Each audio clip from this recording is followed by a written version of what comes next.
off, you spooky bitch.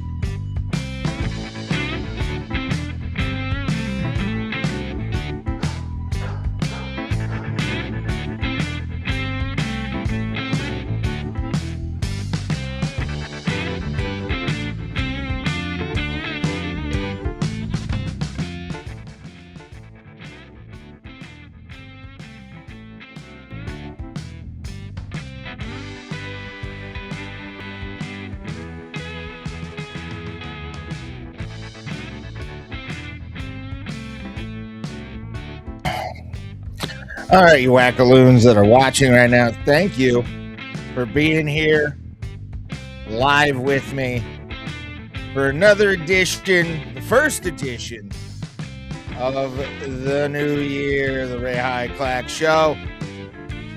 A lot to get to today. Big news, UFC is back on Paramount Plus. We'll be talking about that. Tank Davis is on the run. We'll discuss that a little bit more in detail. Plus, we're supposed to be on last week. Gonna give a little bit of an honest note on that as well. But hopefully you guys enjoy what I'm talking about today, because also I got a review of the new movie, or the new movie version of Stephen King. I'm not going to say Richard Bachman's Running Man. And it does a lot of the opposite of what it wants to do, but because it doesn't understand what it's doing. And we'll talk more about that coming up in the movie review segment. But we are live, Ray Hyclak Show, here every single Sunday night. Apologize, by the way, first off, to who was supposed to be my guest, Bill Stone, last week. Apologize for that. Been having a fucked up sleep schedule lately, a really bad, not very kind to me right now sleep schedule. Been off and on sleeping during the day, I'll be up all night. I've been really depressed as of late, especially since I quit my job due to just mental health issues. It sucks, but it is what it is. Hopefully you guys are having a decent start to 2026. I have not. It's been kind of hell. But you know what you can do to help me through this hell? Watch every single Sunday. Notifications on, fuckos. That's why we're here. Okay?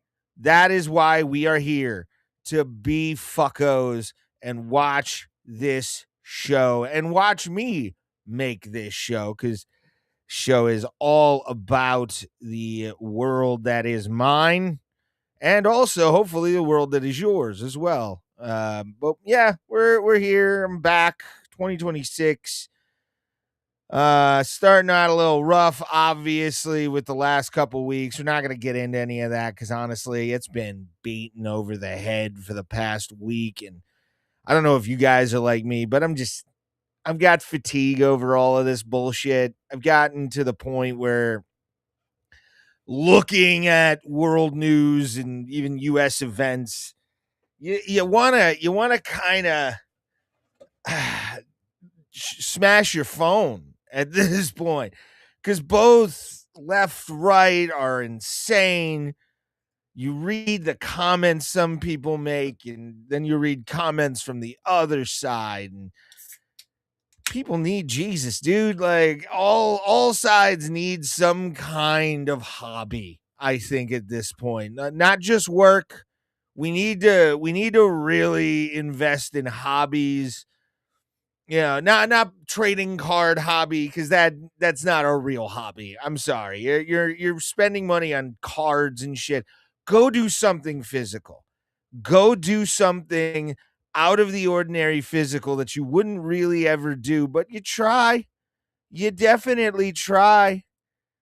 And it's just like, man, you look at the world, you look at how everybody is just being treated. It's not good, kids. It's not fucking good. Man, what a life. What a life we all lead in this just complete and utter nonsense of the world right now. And you kind of have to just, I don't even know how to really describe it, to be honest. It's we all just need to step the fuck back. I mean, Jake Lang getting almost mobbed the other day was kind of crazy. The woman in Minnesota shouldn't have been there, shouldn't have happened. And everything's starting to pop off. That's why I said, if you go back and watch my episode from the 14th, I want to say, where I did do the predictions for 2026, I'm pretty on brand right now.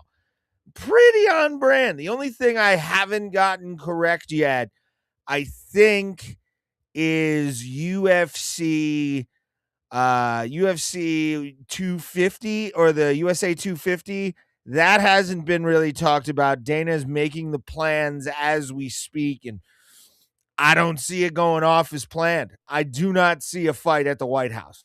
I do not see it happening. With all the shit going on, I don't see that happening. So we'll see, getting closer to July, getting closer to the actual numbered event that is USA 250 presented by the Ultimate Fighting Championship. I think is going to be more at the Capital One Arena than it is going to be at any other space in the United States. It's not going to be at the White House. If you think it's going to be at the White House and they're going to have 86,000 people enjoying mixed martial arts safely without heavy military presence, heavy riot squad presence, like layer upon layer of an onion that's just going to stink in the end and rot, be my guest of thinking you're going to be a part of that 86,000 on the opposite side of the White House, because it's not happening. Sorry, it's just not going to happen. And it's, it's sad. It would have been fun to watch that, but like you'd be better off going to where the Generals play and doing it there than you do the White House. Pure and simple, kids. Pure and simple. I got to close some of these. Some of these I'm not even going to get to today because it's just jam packed. We got to talk UFC 324. I think that's going to be right off the rip on the stories of the day. But I do want to shout out real quick Levi Davis, Church Boy, for having me at the VFW show last night in Willoughby. Fucking amazing. A lot of the people from Malarkey's came over. A lot of people that support Abraham Drinking like you should. I want to say thank you as well to Abraham Drinking for letting me use their platform on the regular. Go check them out. They have a shit ton of events that are going to be fun to be a part of. Shout out to Jimmy Ward and Tree for being on earlier. Great shows, both of them together. They're awesome.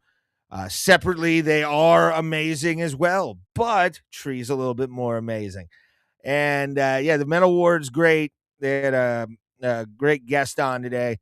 And then you got me, the 9 p.m. slot, which might be changing soon to 8. Thinking about doing this at 8 o'clock. That way I can kind of, because I don't get bookings I don't do comedy on Sundays. It's just, unless I'm going to an open mic, but even then I'm getting old for the mics. But I had a great time last night at the VFW show. John Huff, Ebony was on that show. Skylar from the Men Award, she was there. And then Brandon B. White, Big B. White, he was there, along with a really odd wedding proposal. at the end of the show, I don't know who the guy was, but apparently there was so what had happened was somebody decided to get married, and I honestly was waiting for my girl. It was the end of the show, waiting for my girl to get out of the bathroom. So I thought. I didn't know she actually went to go throw shit out and got put in that storm. That's why you never help people. Never help people on any level. When it comes to cleaning up and shit, don't be that person, because you get caught up in awkward wedding proposals. And so we had to kind of back out of that. But watching a drunk wedding proposal at a comedy show is like watching a car crash at the Daytona 500. It fits the scenario perfectly.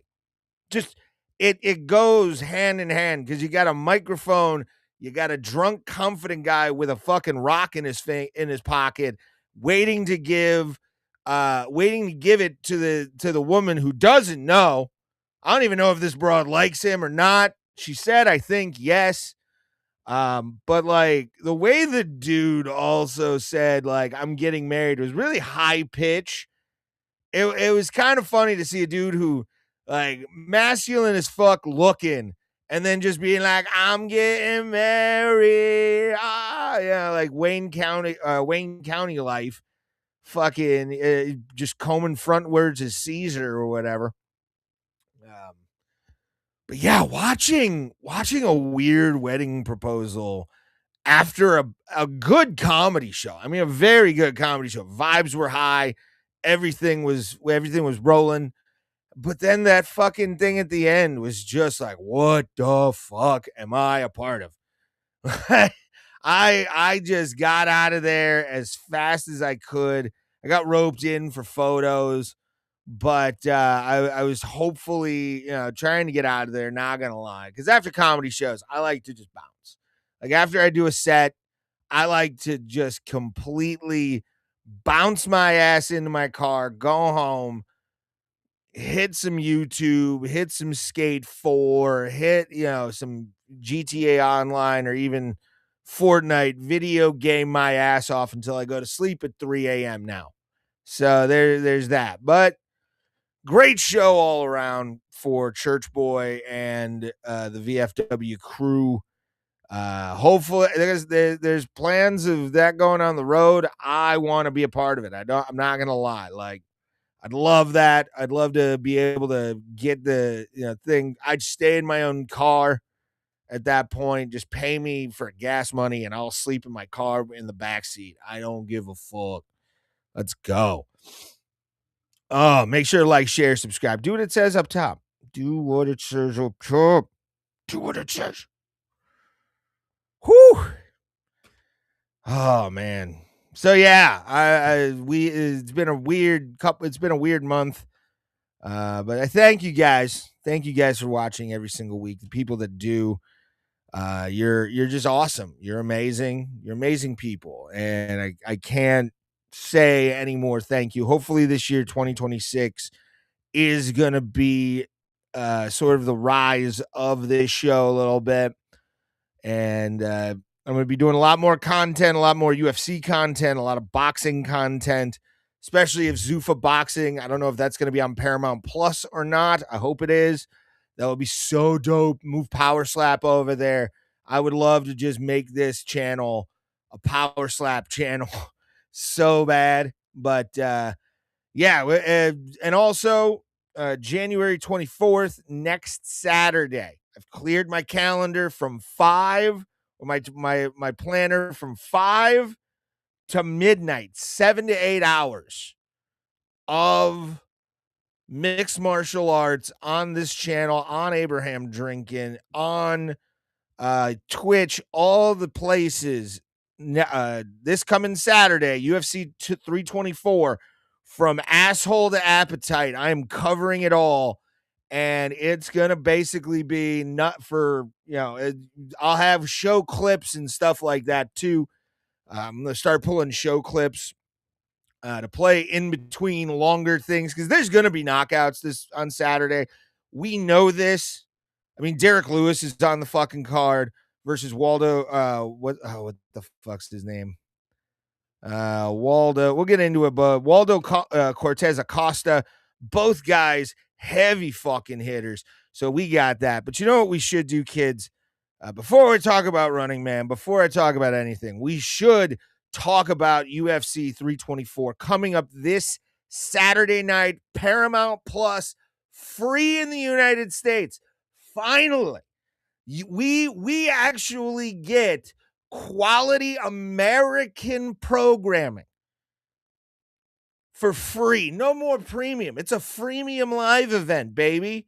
UFC 324 live in Las Vegas at the T-Mobile Arena. You will be seeing some mixed martial arts quality at its finest. It's a packed fucking card.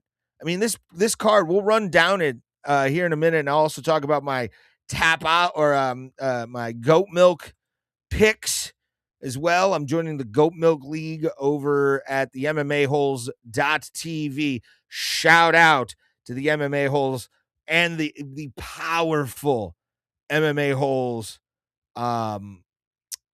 community over there. You guys rule. Shout out to Moss and JBM. Those guys are awesome. Go check out Gummy Gang too. Go check out Gummy Gang. So we're gonna start. We're gonna start the show topics today with a little bit of sports ball.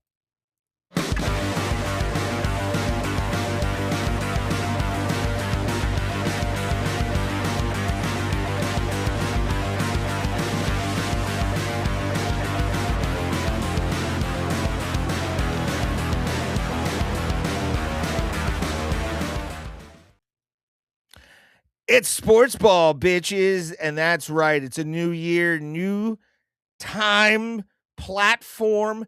Everything about the UFC is going to be different this year. 2026 is a year of change for the mixed martial arts giant. Obviously, in the last couple of years, we've had some really big things happen as well.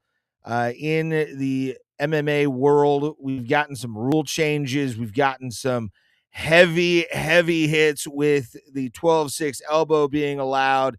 But now we got a time change for UFC fights. We're going to be starting at 5 for the early prelims, and then also 7 o'clock for prelims. It was usually 8 o'clock that they would do prelims, do 2 hours of that. But now what they're doing is 9 p.m. Eastern Standard Time. UFC fight cards main cards will be starting at 9. We're not having 10 p.m. Pay-per-view times. Finally, Dana has woken the fuck up and actually, had the idea. Let me move. That's kind of pissing me off a little bit. Where is it? There it is. No, that's not what I wanted. There we are. I'm gonna put that over here. There we are. Why is that not? Oh, you got to be kidding me. Stupid. What's up, Jimmy? Good to see you. Just talking some MMA. Share this out. Share this, Jimmy. Get more people. Shout out to Jimmy Ward in the mental ward. You were funny last night. You were very, very, very, very, very, very funny. All right, let's move that. I got to produce the show as it's going, kids. That's how we do this. There we are. A little better. Should have checked this bullshit when I fucking had the chance. Oh, I see. I know why. Okay. That's an error on my part. That's an error in judgment on my part there. All right. Not what I wanted. It's too low. There we are. Perfect. We're getting it going. Kids. But when you see the fist next to the name, and you're a UFC fan, make sure to go to this website, the MMAholes.tv. As you can see the logo. Let me see if the logo is plain view there. All right, the MMAholes.tv. Go check them out. They are one of the best MMA-centric channels. They're kind of dormant right now, like I am with the MMA content, because we just don't have anything to talk about. I mean, there's news, there's bullshit, but finally we can actually talk about MMA again on a worldwide basis, at least, not just local, not just all this shit, because they're starting to come back. We've had karate combat events. We've had a few other things, which I will be hitting those more in the 2026 year, just because I like doing commentary for those, for fight cards of any kind of thing. I'm going to do some UFC BJJ this year. I just got to be on top of schedules. That's all I got to be on top of this year. I got to set reminders for shit that's going to be on so we can cover it. We might do Dana White's Contender Series too. I hear at the show, I think that'd be a fun thing to do, because I've been neglecting that. So Tuesdays might be a good time to just fuck around and have a good time. Once Contender Series starts picking up again. It's no longer the UFC Apex, it's the Meta Apex now. So we got Zuckerberg going in with his nerd money and buying up fucking naming rights to a building in Las Vegas, kids. Woo! 2026, eh? Fuck. All right. And I have a quest. I have a Meta Quest 3. I'm trying to figure out how to actually set this thing up so we can have me in a digital studio with an avatar. I want to figure that out. That's going to be a big challenge that I'm going to put for myself this year, is how do I stream from my Meta Quest of an avatar in a studio, sitting down and just talking bullshit in the metaverse, but I can still stream it to YouTube and do VTube stuff, but have some fun with it. Anyway, here we are. Finally, we've been waiting for about a month now, since the first week of December is the last time we got to actually watch any UFC. But now the Americans, we don't have to pay for it. If you paid the premium, I got a year's worth of Paramount Plus. So, like, the premium high-end fucking tier for a year, because I wanted to get every UFC event. We're going to stream those every single Saturday. I'm going to shove that down your throats a lot tonight to advertise. January 24th, 5 p.m. Eastern Standard Time. We will be going live to cover UFC 324. And the week after is 325. So we got another fucking show after that in New Zealand, I think, Auckland. I have everything set up for that too. I got my backgrounds. I'm going to be doing all kinds of interesting techie bullshit to try and get myself going in a different direction with creativity on this platform. But it's time.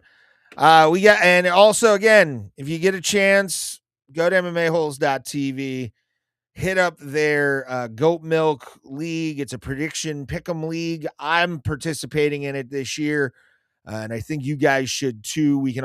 I can set up a league, and we can do Goat Milk together and have our own league to fuck around with, and create something. But if not, we can do Tapology. I don't give a fuck. Oh, God. I don't have chat on this one. Yay, got shared. Thank you, Jimmy. Go watch the Mental Ward, bitches. Have some fun. All right. But, yeah, we've been waiting. We have been waiting. When was the last card? Let's take a look at that before we actually get into the predictors. Can I look at past events? 2026. No, I want 2025. There we are.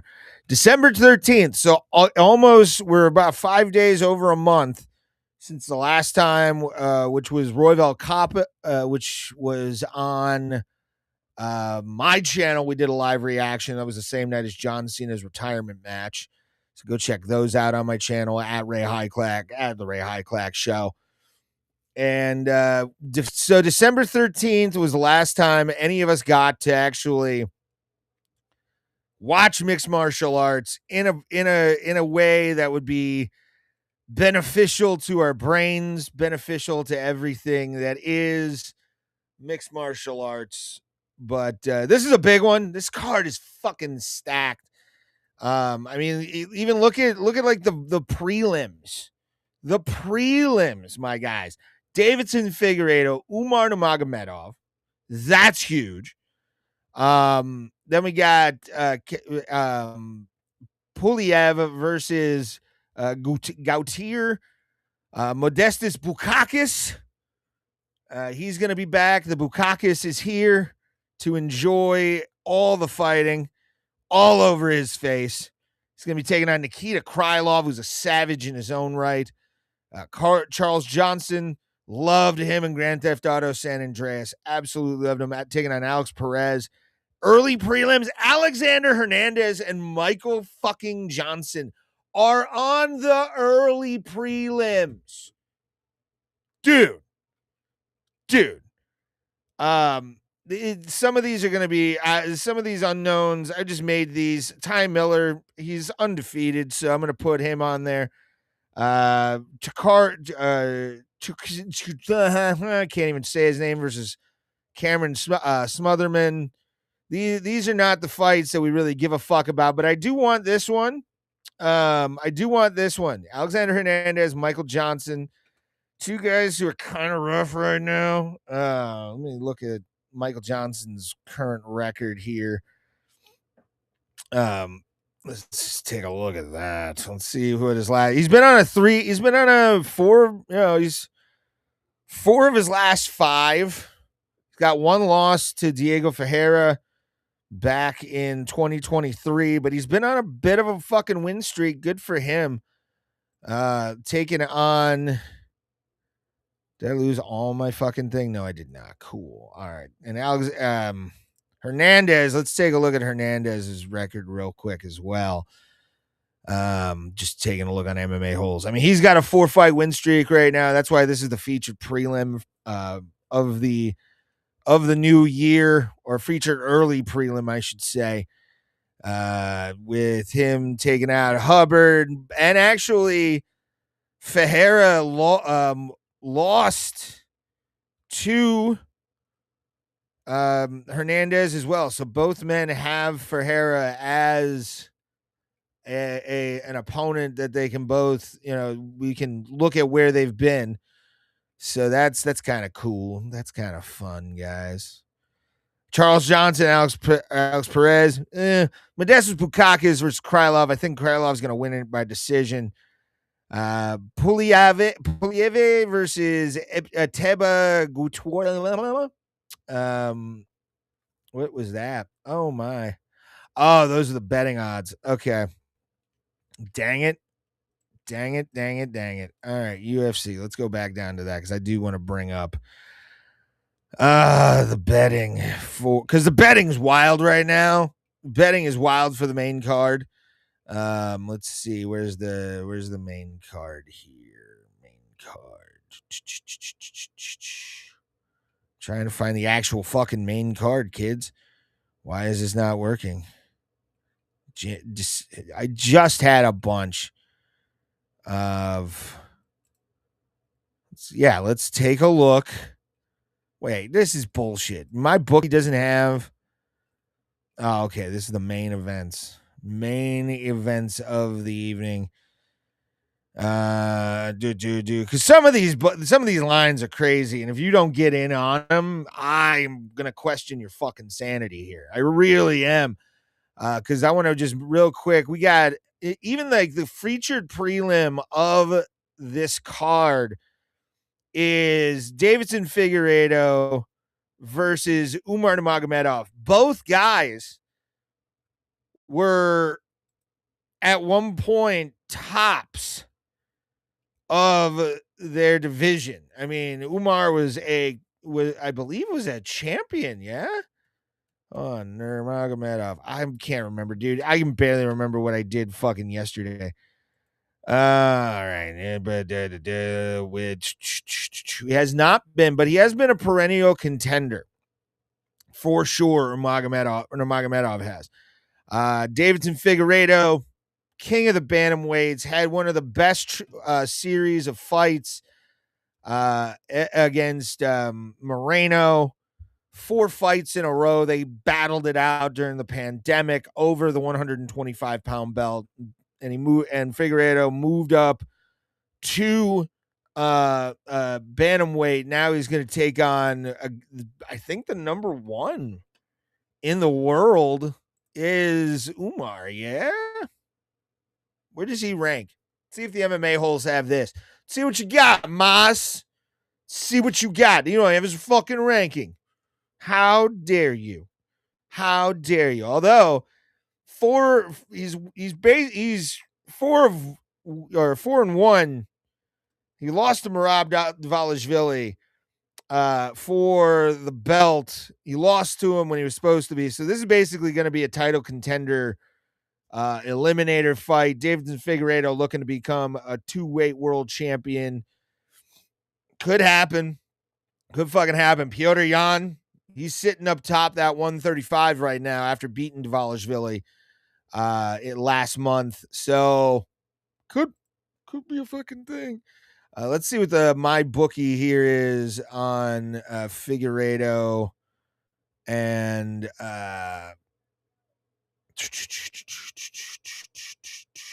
why can't I see it? Oh my god. Here it is. This is one of the fights that if you were going to do a parlay, this should be one of your parlay bets. I'm going to tell you right now. I honestly think my bookie, let's see what BetMGM has. Let's go to BetMGM. I'm trying to find it. Here we are. MGM's smoking crack right now. We haven't seen the weigh-ins, by the way. Usually the line, it's an early start to the week. We'll I'll put a video up to kind of put together what the betting lines are post the weigh-ins on Friday.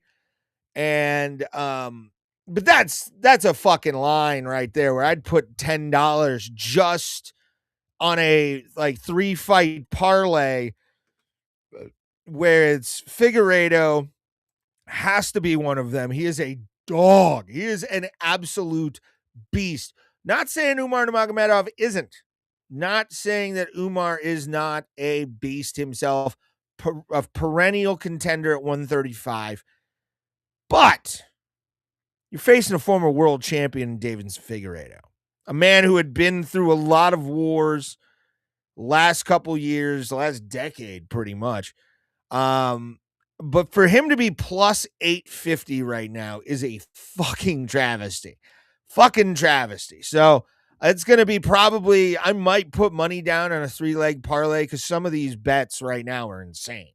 Some of these bets that are going on, I want to get this line set for myself before there's any shift. Lock in these potentials because it might happen. Don't take gambling advice from me, by the way. I'm just giving an opinion. I'm not a bookmaker. I'm not an odds maker. Gamble responsibly. Do all the bullshit that they tell you in the fucking commercials, kids, because if you don't, you'll ruin your life. But Deiveson Figueiredo at an 850 underdog. And then what the hell does thing have for the fight lines? There we are. Trying to find. No, I don't want that. I want Deiveson Figueiredo, Nurmagomedov. Let's see.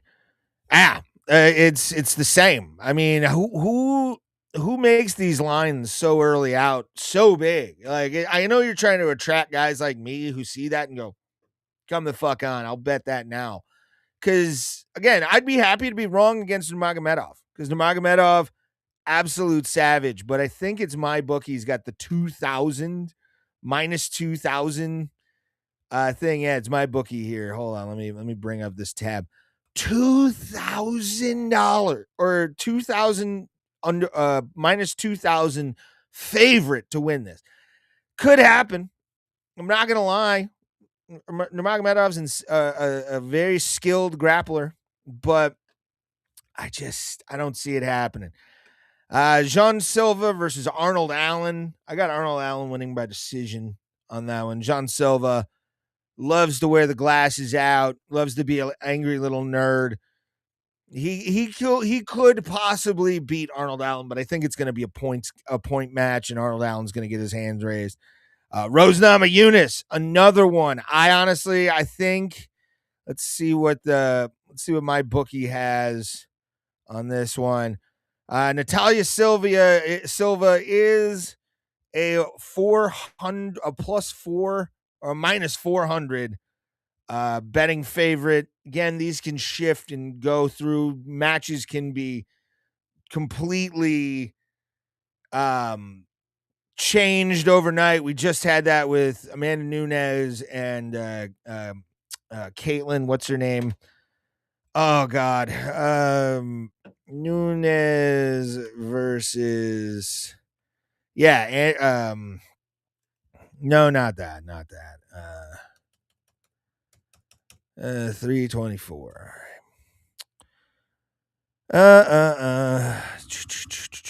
Kayla Harrison. That's right. Kayla Harrison. We just had that back out. It's still early, but I would, if you're going to be a betting person, I'd bet Natalia Silva wins against Rose Namajunas. Rose is kind of on the downslope.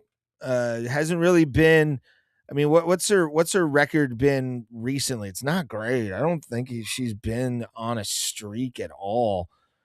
But we shall see what little Rose's. I mean, she's of her last 5, she's 3-2, but she's also in her last 6 lost 3 out of 3 out of 6. So, and Erin Blanchfield took her decision. She won by decision against Miranda Maverick. And she hasn't fought since June. So it's been 6-7 months now. And I think that's going to be a fight that I think Rose is not going to win this because Natalia Silva, let's see what she's gone through with everything on her record. I mean, she is on a tear right now. Look at this. Alexa Grasso, former world champion. Jessica Andrade beat her by decision. Vivian Araujo, decision. Andrea Lee, Victoria Leonardo knocked TKO'd her. Teresa Bleda knocked to TKO. She's on a streak. So I honestly think if Rose wants to play spoiler, she can. Do I think it's possible for her to do this in this stage of her career? No. So I got Natalia Silva winning this contest and hopefully really going up the flyweight division. Now I have what I like to call a travesty of justice right now. A travesty of justice, and you don't put respect, and you're not respecting the man, the myth, the legend. Sure, he's 40 years old. Sure, Waldo Cortes-Acosta, 36 years younger, 1 inch taller, 4 pounds heavier. But Derrick Lewis has a 1 inch reach advantage, my friends. 1 inch reach advantage on Waldo Cortes-Acosta. What does that mean? It means if Derrick Lewis really wants to play, Derrick Lewis really wants to throw hands on Main Street against Waldo, he's going to fucking do it. And what's really kind of wild to me, by the way, really wild about this fight, Derrick Lewis versus Waldo Cortes-Acosta, is the betting lines. Currently, I'll show you the fucking betting lines right now because this is no respect. Where is it? I'm trying to find Derrick Lewis. There we are. It's right below Sean O'Malley and thing, which makes no sense to me, but whatever. It got moved up. But check these lines out. 269. Let's see. Let's refresh this page. Nope. Still the same. 269 underdog. Derrick Lewis is a 269 underdog. Yes, Waldo Acosta could possibly take the beast down and this fight's over. I get it. But the first 3 minutes of this fight is going to be probably Derrick Lewis putting on a storm against Waldo Acosta. And Derrick Lewis has done a lot more with bigger guys. I mean, we all remember the Curtis Blades knockout. We all remember that. How he just uppercutted Curtis Blades' soul out of his fucking body, sent him up to heaven with a fucking milk in his hand and told him to have a nice rest on the steps of heaven. Because you can't tell me that Derrick Lewis, let's see what Derrick Lewis is on 260 underdog on BetMGM. 260 underdog with Acosta being a minus 325 favorite. All right. Let's see how DraftKings has lost their fucking mind, shall we? Let's put where is that Derrick Lewis line? Where could it be? I want to show you how stupid they are. And I think this is going to change. So lock it in. Lock it in, kids. Lock this choice in because I think we might make some cash on this. And that's the Black Beast, Derrick Lewis, on DraftKings. 280 underdog. 280 underdog against Waldo Cortes-Acosta. One of the biggest power punchers in MMA history is a plus 280 underdog. I'm betting that. I'm betting that in a heartbeat, bro. Nothing more, nothing less will come out of my wallet but $10 for that.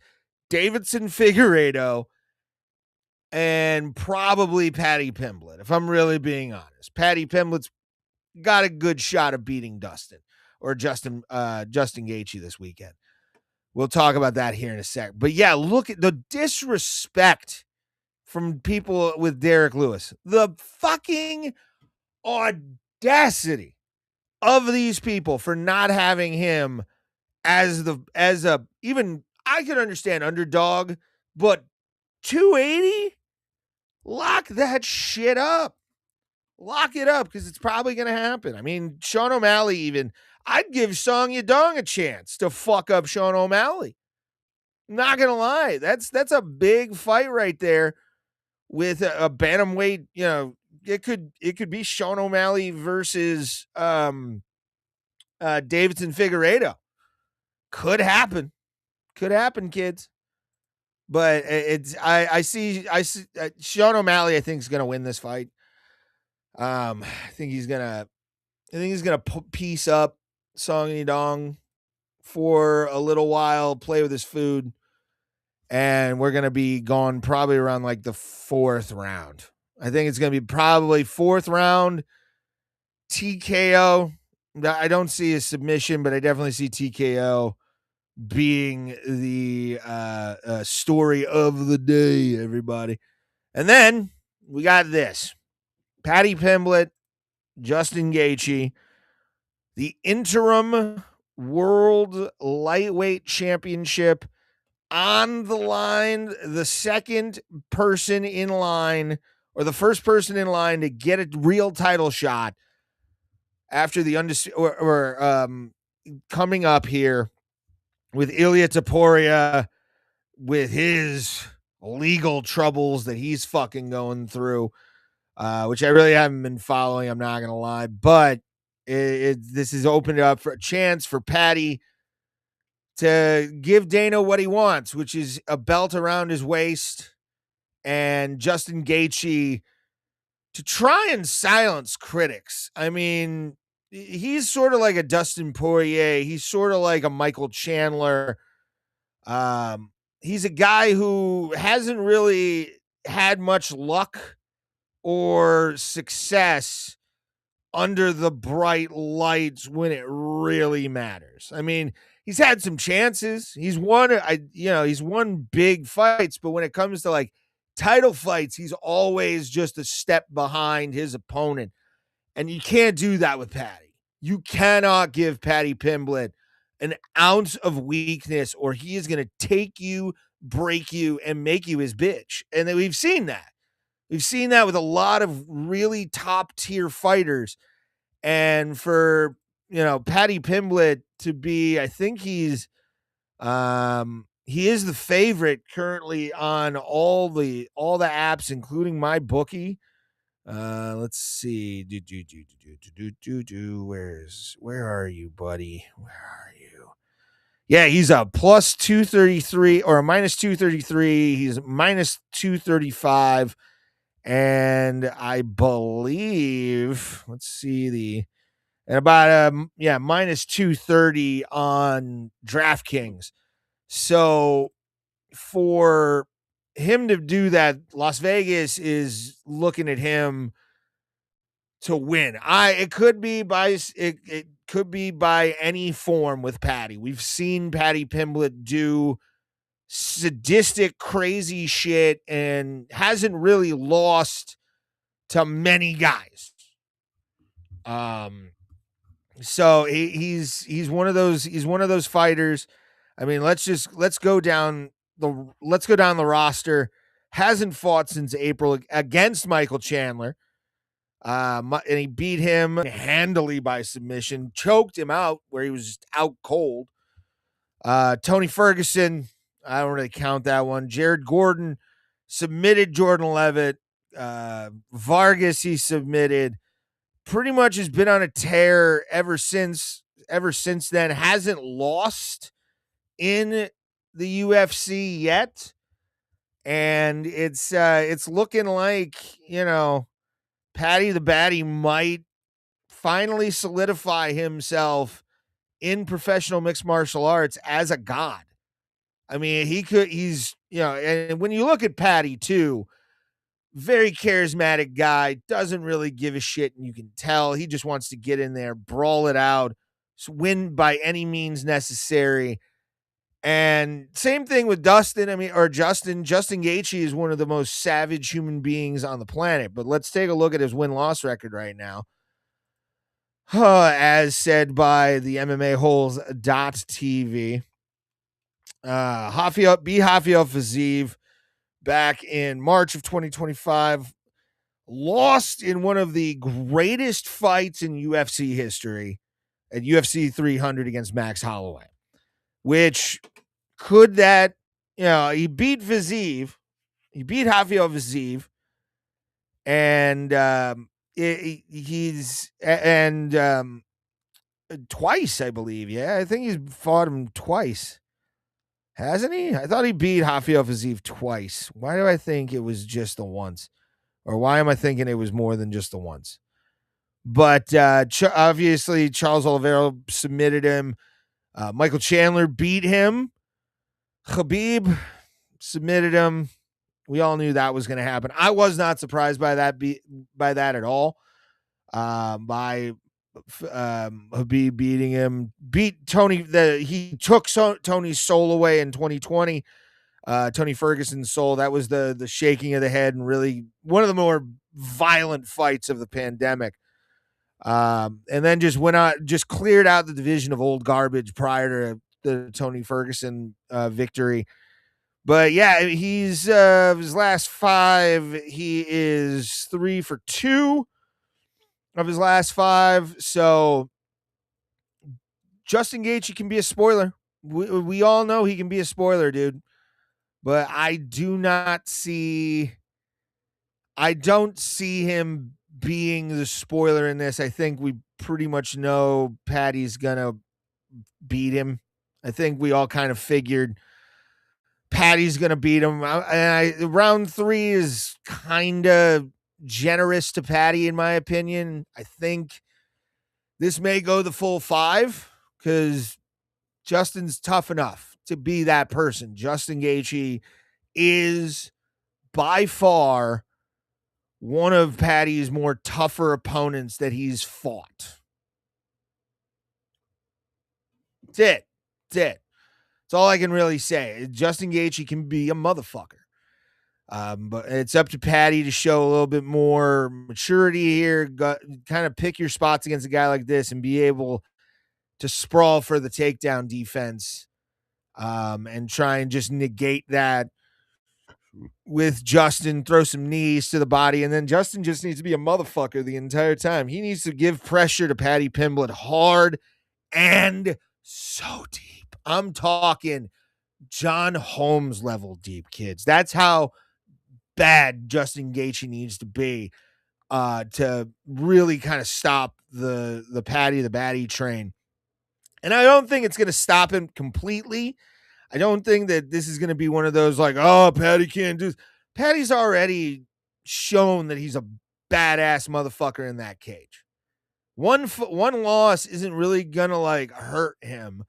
But if Justin loses, I think it's time. I really think it's time for him to just be out of the paper or be out of the title picture. He can be a guy to take on young lions coming up if he wants to. It's cool. But, like a Michael Chandler, and like a lot of the guys from the lower tier organizations who have signed with the UFC, Justin Gaethje has been one of those guys that has not really panned out as a world champion. You know what I'm saying? Like an actual world champion.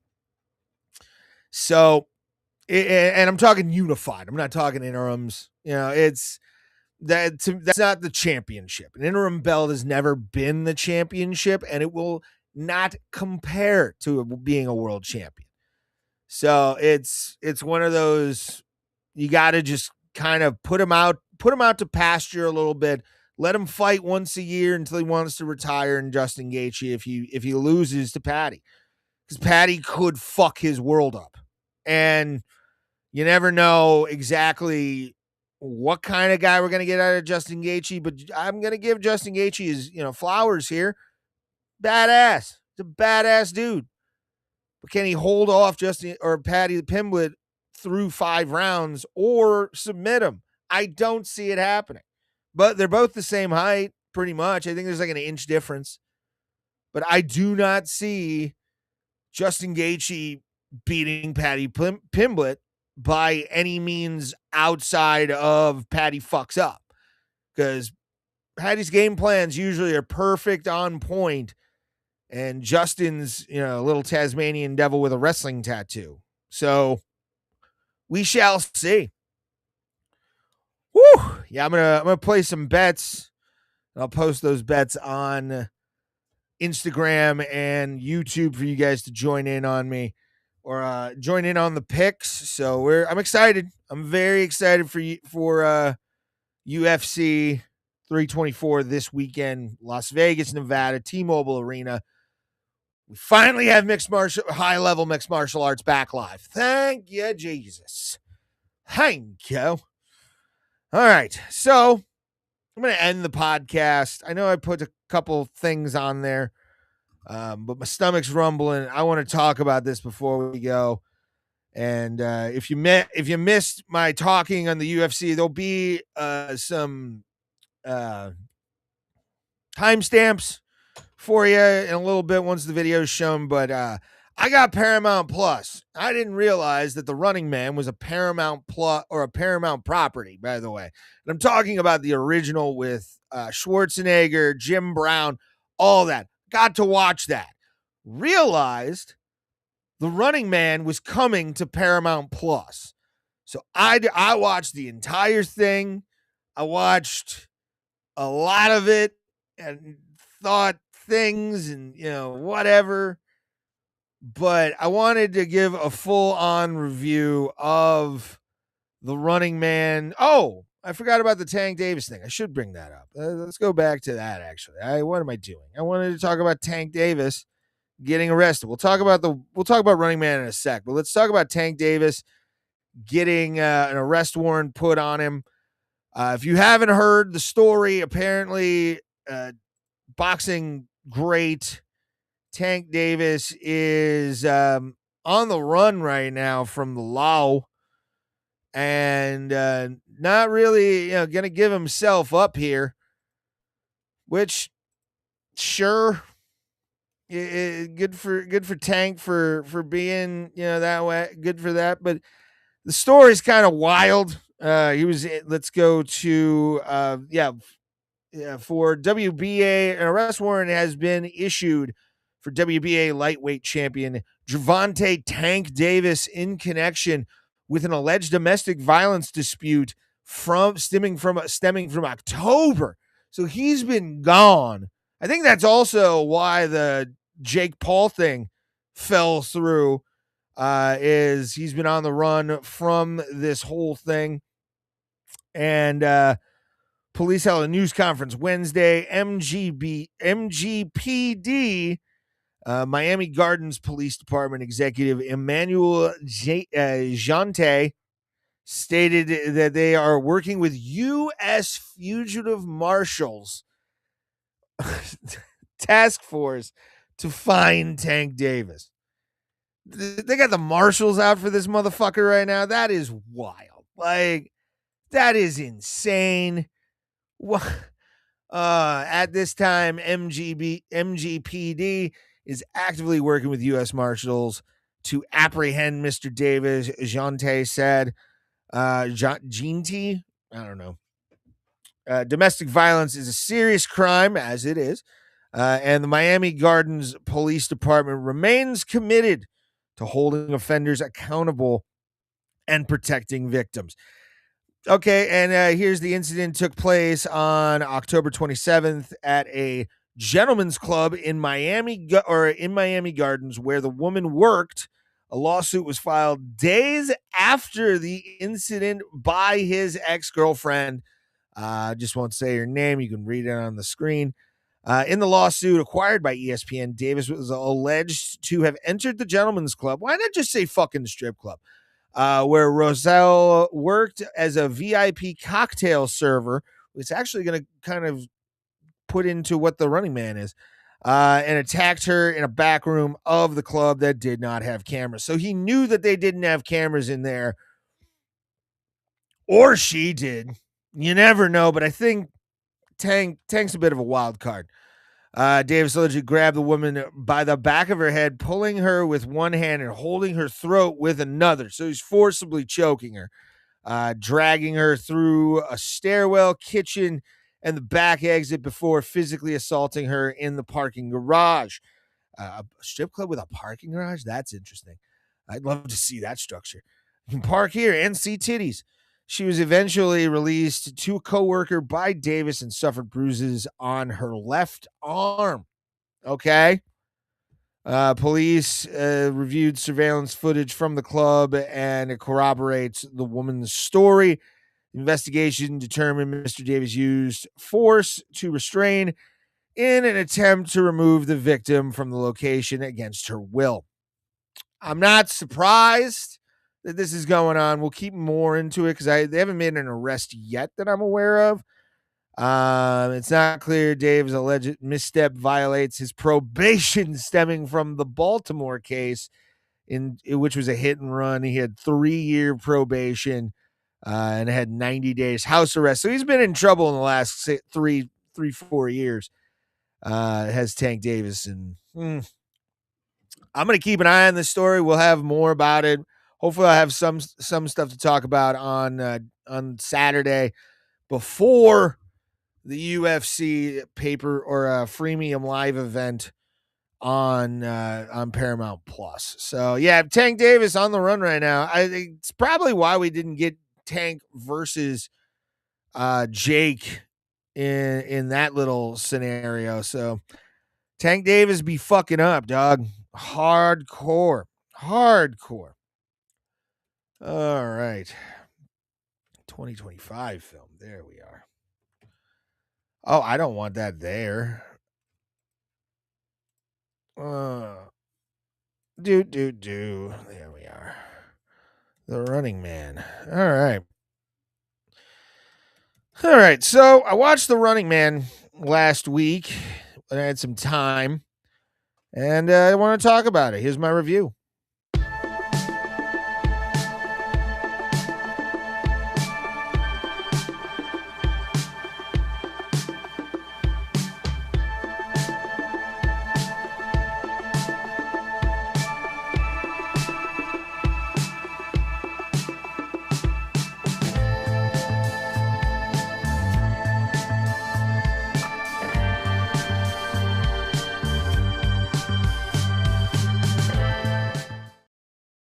All right, it's rating movies.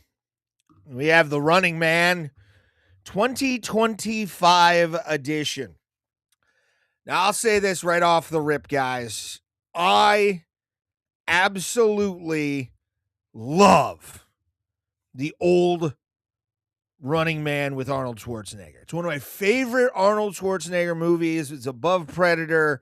It's above a lot of movies in the Arnold Schwarzenegger pantheon of movies that dudes watch to make themselves feel more manly through Arnold Schwarzenegger. Fucking love that movie. It's got Jim Brown, Jesse Ventura.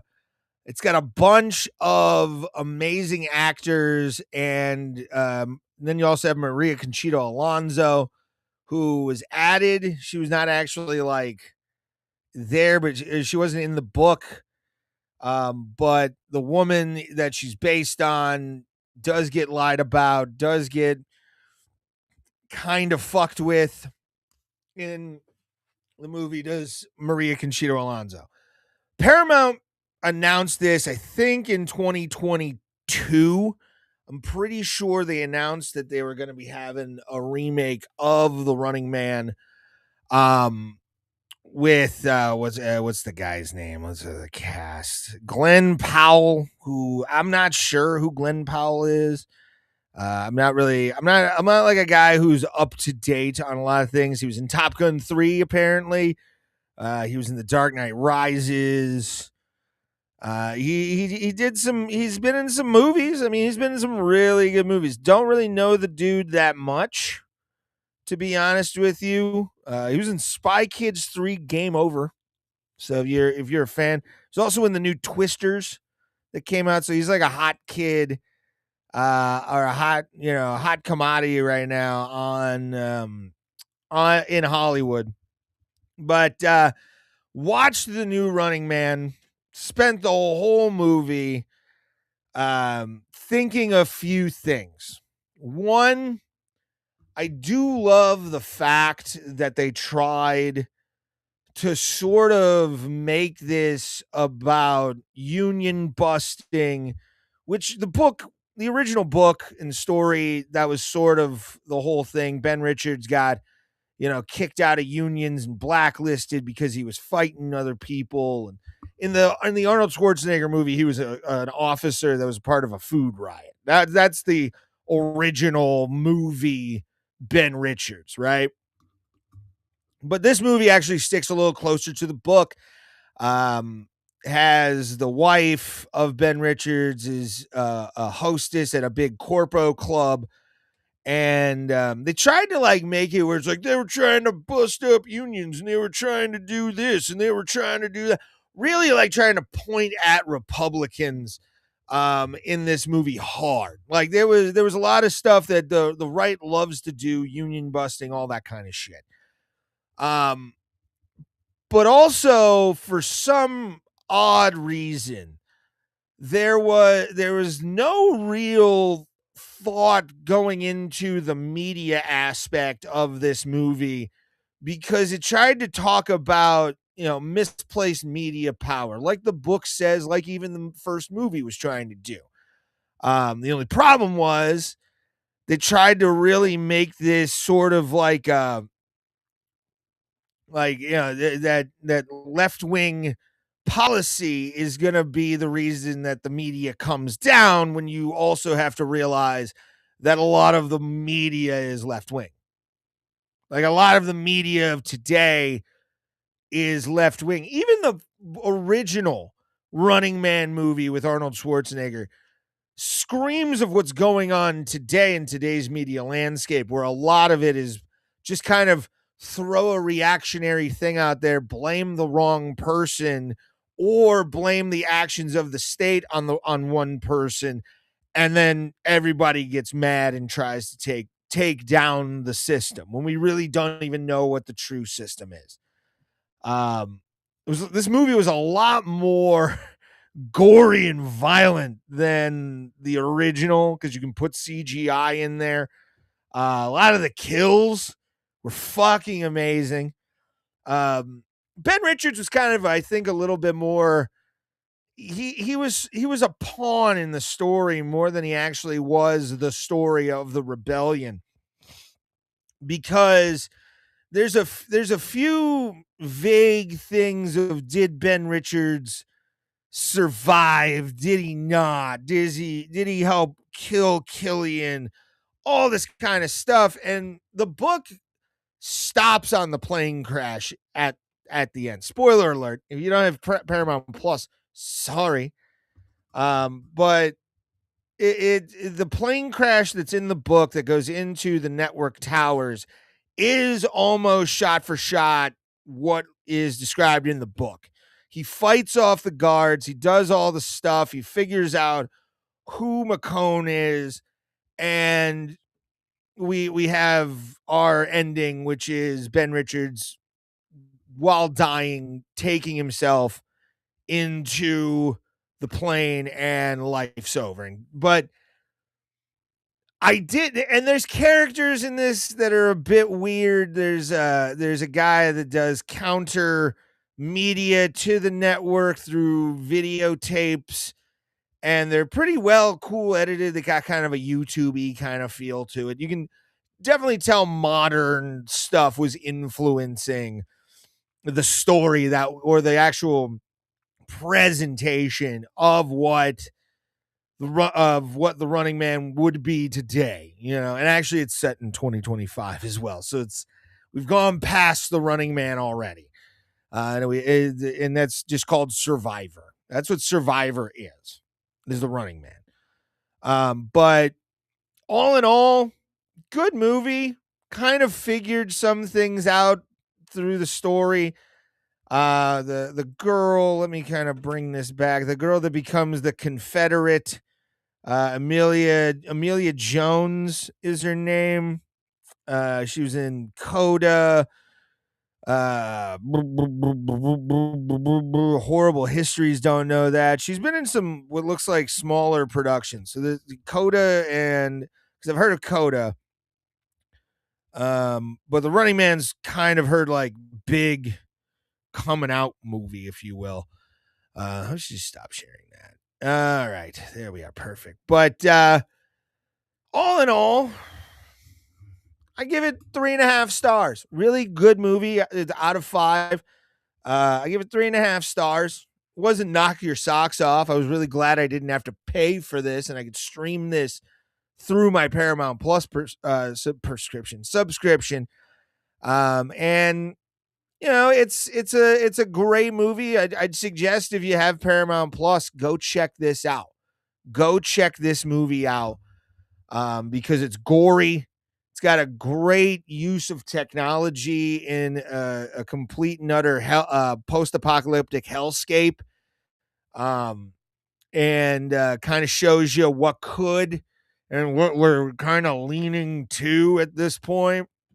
But go check it out. I'd recommend it. I wanted to hate it. I went in wanting to hate it because it's a modern take on a great film. But the message is still there. The message will always be there. And it's a message of anti-big government. That's what that movie was about. Or that's what the book's about. It's about taking down that kind of system. The ending's a little weird. I'm not going to spoil any kind of real ending because the plane crash is, again, there's vagaries in this movie. Did it really happen? Is he thinking all of this? What is going on? And there's a few kind of like he gets really mad, and his anger kind of like gives him, death fantasies, but then he actually like wakes up. It's an interesting movie. Like I said, I'd recommend it.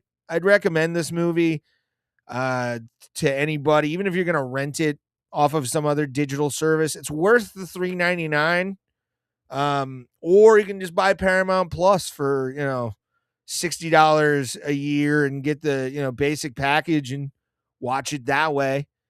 Cause it's worth it. It's actually a worthwhile movie. I've been sort of on a bad slump of movies lately, but Running Man actually was pretty good. Not gonna lie, it was a nice departure from some of the movies I've seen recently, except for Marvel movies, because I just go into those with my brain completely off. Whew. All right, kids. I've been on for an hour and a half. We talked a lot of UFC tonight. We talked Running Man as well, and I hope you guys enjoyed that. I'm going to bring myself back out into the troll farm, and going to say goodnight to you. I gotta be up. I haven't really been sleeping well lately. So I got to try and get some sleep. And hopefully you guys enjoyed the show tonight. Thank you all for watching. January 24th, live on YouTube. You will see my happy face talking to blood. 5 p.m. 5 p.m. That is when we're going to be getting together to watch UFC 324 from the prelim to the main event. We're going to be here talking about UFC 324. We're going to be making predictions. Goat milk has already been filled out. So we're getting ready. The big push to the next thing on this channel, main card madness, 5 p.m. on the 24th. And I got to tell you guys, I appreciate you every single time. We're getting ready for a big 2026. I can feel it. And if you enjoyed the show, give it a like, give it a share, give it a subscribe. And as always, I have to tell you, no matter what political affiliation you have, no matter what religious belief you have, we can all come together under the one true words that I speak, or the true words that I speak, which is everybody gets bugs. Thank you guys very much. Y'all have a great night. See you Saturday for UFC 324.